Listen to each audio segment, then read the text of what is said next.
नमस्कार। अपना उत्तर प्रदेश में आप सभी का स्वागत है। मैं हूं आपके साथ प्रियंका तिवारी। खबरों को विस्तार से जानेंगे। गोरखपुर में सीएम योगी ने कहा कि अपराधी और उनके संरक्षणदाता निवेश के सबसे बड़े दुश्मन होते हैं। यूपी में 2017 में बीजेपी की सरकार बनने के साथ ही अपराधियों और उनके संरक्षणदाताओं के खिलाफ जीरो टॉलरेंस की नीति अपनाई गई।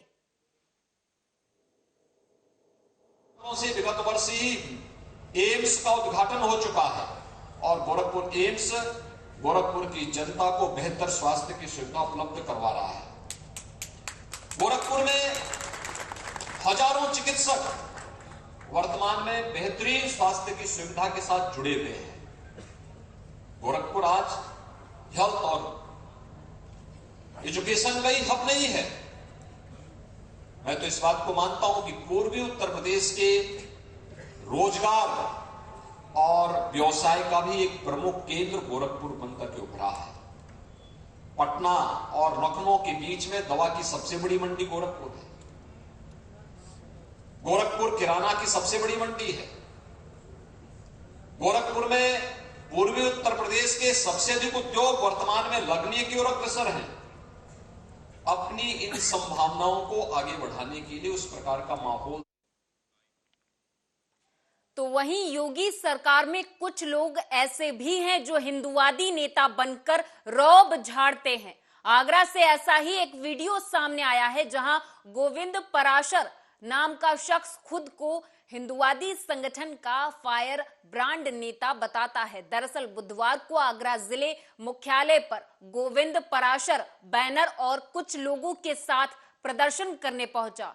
वहीं गोकशों पर गैंगस्टर एक्ट लगाने और उनकी जमानत खारिज करने की मांग करने लगा और उसने जिलाधिकारी को ज्ञापन भी दिया है।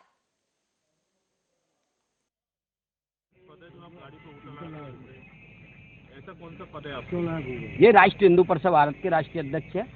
आप राष्ट्रीय अध्यक्ष हैं तो वोटर लगाना अलाउ नहीं, ऐसा कुछ नहीं है। अगर आपका आदेश होगा तो जरूर करवा देंगे। नहीं, बिल्कुल आपको कोई दिक्कत नहीं है। जब ये कोई वो होता है तो जल्दी गाय का किसी का पीछा करना पड़ता है तो वैसे वो नहीं होता है तो नए बजाते हुए निकालना पड़ता है। तो गाय की सेवा के लिए ये काम करना पड़ता है।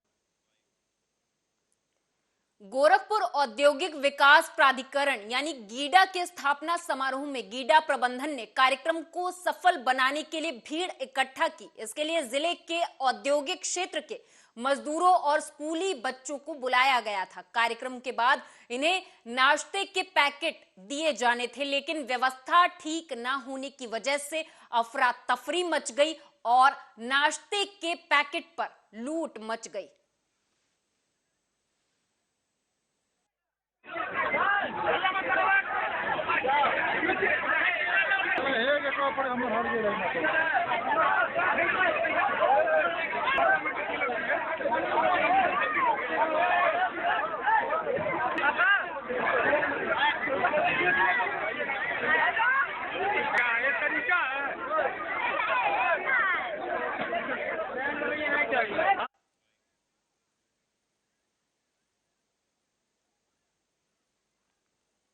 अगली खबर यूपी के रायबरेली से है, जहां पर लिव इन में रह रहे जिला पंचायत के क्लर्क पर महिला ने दैहिक शोषण का आरोप लगाया है।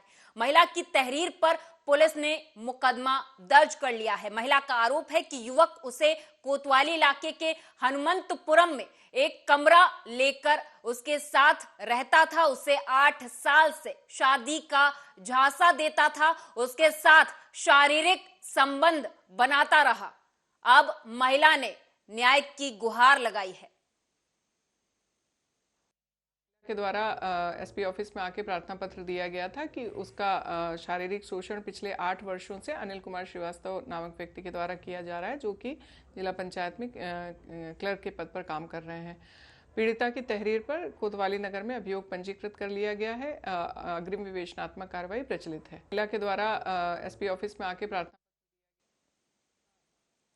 आगरा में मेट्रो का काम तेजी से चल रहा। शहर में मेट्रो ट्रेन चलेगी, इसको लेकर हर शहरवासी उत्साहित है और मेट्रो के संचालन का बेसब्री से इंतजार भी किया जा रहा है। लेकिन अंडरग्राउंड मेट्रो कुछ लोगों के लिए बड़ी समस्या बन गई है। फतेहाबाद रोड बाजार कमेटी और ताजगंज क्षेत्र के लोगों ने मेट्रो ट्रेन की भूमिगत मार्ग का विरोध शुरू कर दिया है। विरोध कर रहे लोग ताज व्यू तिराहे से गुंबद मार्ग पर बन रहे मेट्रो के भूमिगत मार्ग और दीवार का विरोध कर रहे। इसे लेकर व्यापारियों ने पीड़ित जनता के साथ मिलकर ताजव्यू चौराहे के समीप विरोध प्रदर्शन किया और अपनी पीड़ा से सभी को रूबरू भी करवाया है।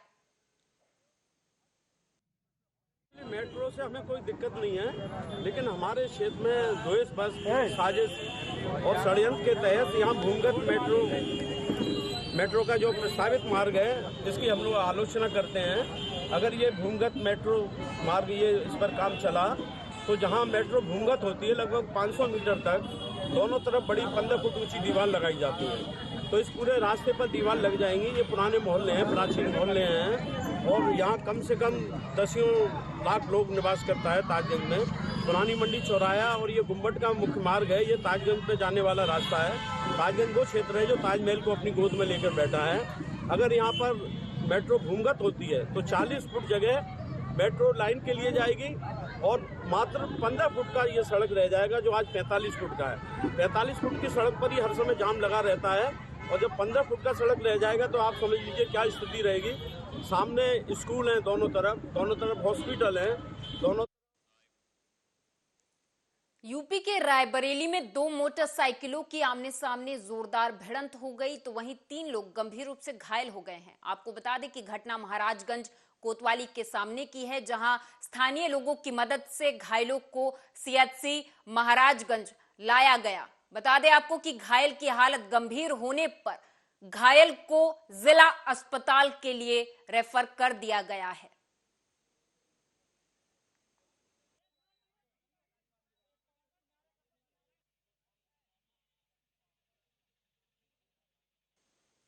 और इस बीच बड़ी खबर अयोध्या से, जहां पर डिप्टी सीएम ब्रजेश पाठक का अयोध्या दौरा रद्द कर दिया गया है। अपरिहार्य कारणों से दौरा रद्द किया गया है। ब्रजेश पाठक का श्रीमद् भागवत कथा में शरीक होना था डिप्टी सीएम ब्रजेश पाठक को, लेकिन किन्हीं कारणों की वजह से उनका दौरा रद्द कर दिया गया है। सीएचसी बीकापुर का निरीक्षण करना था डिप्टी सीएम ब्रजेश पाठक को। अपरिहार्य कारणों की वजह से डिप्टी सीएम ब्रजेश पाठक का अयोध्या दौरा रद्द कर दिया गया है।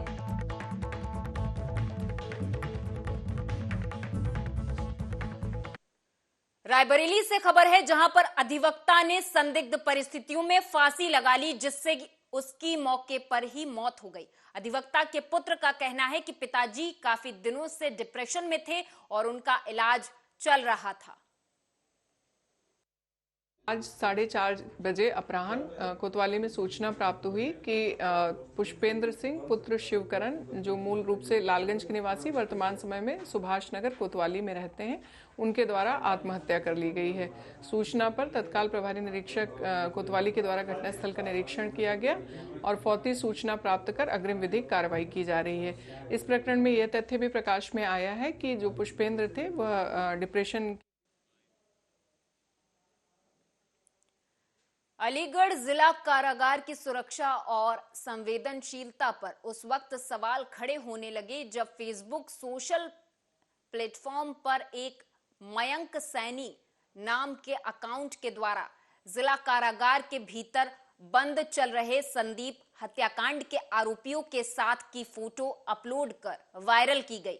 जेल में बंद चल रहे आरोपियों के फोटो सोशल मीडिया पर वायरल होने के बाद से जेल से लेकर जिला प्रशासन तक हड़कंप मच गया है। इस घटना में जेल सुपरिटेंडेंट ब्रजेंद्र सिंह यादव ने मीडिया को जानकारी देते हुए बताया कि जांच में सामने आया है कि बीते दिनों भाई दूज के त्योहार पर यह फोटो क्लिक की गई थी।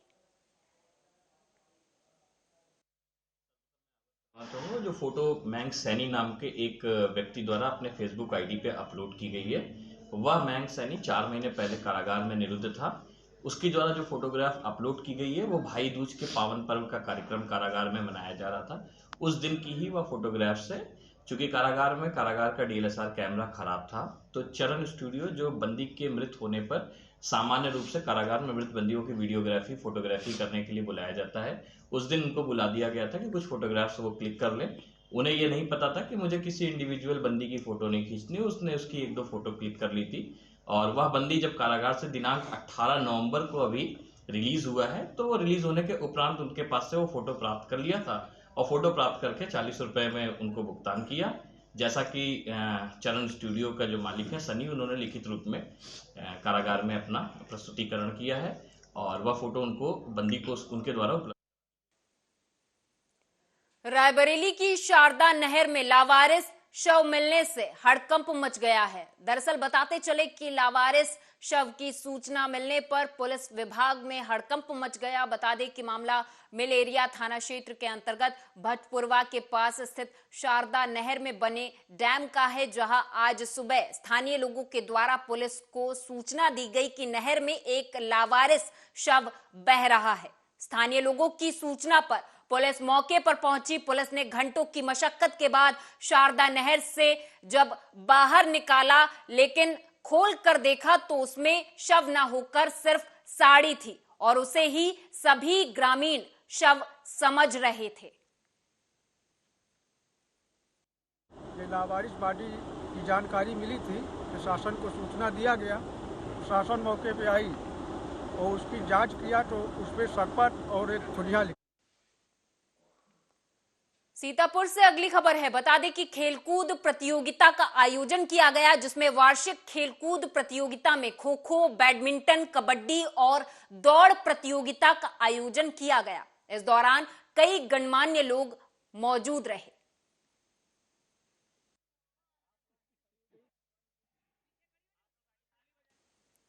बुलंदशहर में डकैती की घटना में फरार चल रहे 2 बदमाशों के साथ खुर्जा नगर और स्याना पुलिस की मुठभेड़ हो गई। दरअसल खुर्जा नगर से दोनों बदमाश डकैती की घटना में वांछित चल रहे थे। बता दें कि दोनों बदमाशों पर 2 दर्जन से ज्यादा डकैती और लूट के मुकदमे दर्ज हैं। ये खुर्जा नगर में चेकिंग के दौरान थाना खुर्जा नगर की पुलिस लगी हुई थी, जिसमें उनको एक बाइक पे 2 संदिग्ध लड़के दिखाई दिए। उनके द्वारा उन्हें रोकने का प्रयास किया गया, परंतु वे नहीं रुके और खुर्जा से होते हुए फिर बुलंदशहर और स्याना रोड पर आ गए। यहाँ से तब तक स्याना पुलिस को भी खबर लग चुकी थी, वो भी चेकिंग के लिए निकल गई थी। बीच में यह भर्रा रोड पड़ती है चिंगरावटी चौकी के पास। ये लड़के उसी बाइक सवार दोनों संदिग्ध व्यक्ति भर्रा रोड पर मुड़ गए। वहाँ पे इन्हें रोकने का प्रयास किया गया, परंतु इन्होंने पुलिस पार्टी पे फायर किया, जिसमें जवाबी फायर में पुलिस ने भी इन पे फायर किया और इनके पैर में गोली लगी है। जो दोनों अभियुक्त हैं, दोनों के पैर में गोली लगी है। इन्हें भी चिकित्सा परीक्षण के लिए भेज दिया गया है। और अय्या से अगली खबर है। बता दें कि बीते 7 दिन पूर्व मिले लावारिस ट्रक के मामले में बीती रात पुलिस और बदमाशों के बीच मुठभेड़ हो गई। इस मुठभेड़ में 2 बदमाशों के पैर में गोली लग गई है। वहीं 3 अन्य बदमाश पुलिस ने सही सलामत गिरफ्तार कर लिए हैं। 23/11/2022 को लगभग 11-12 बजे थाना बेला क्षेत्र में एक लावारिस ट्रक खड़े होने की सूचना प्राप्त हुई थी। ये बताया गया था कि मऊरानीपुर से जनपद झांसी में थाना मऊरानीपुर में एक आड़त पड़ती है, वहाँ से मूंगफली लोड होके ये ट्रक गुजरात जा रहा था। कंटेनर नुमा ट्रक था ये, जो लगभग कुछ किलोमीटर दूर एक जनपद पड़ता है शिवपुरी, एमपी में, मध्य प्रदेश में। वहाँ पर रात भर रुका, फिर सुबह उसका जीपीएस बंद हो गया और जीपीएस बंद हो। रायबरेली में हनी ट्रैप के शिकार हुए व्यक्ति ने कथित प्रेमिका की मांगे पूरी ना कर पाने पर उसकी गडासे से काटकर हत्या कर दी। पुलिस ने सर्विलांस के जरिए 4 घंटे के अंदर आरोपी को दबोच लिया। मामला मिल एरिया थाना इलाके के छजलापुर का है, जहां पर एक प्रेमी ने प्रेमिका की हत्या कर दी। सर्विलांस के माध्यम से पकड़ा गया। जैसे ही इनको सूचना मिली कि मिल एरिया इंस्पेक्टर को कि वहाँ पर एक डेड बॉडी मिली है और जैसे उसकी पहचान हुई इन्होंने तत्काल दबिश दी और सर्विलांस के सहारे से इसको गिरफ्तार कर लिया।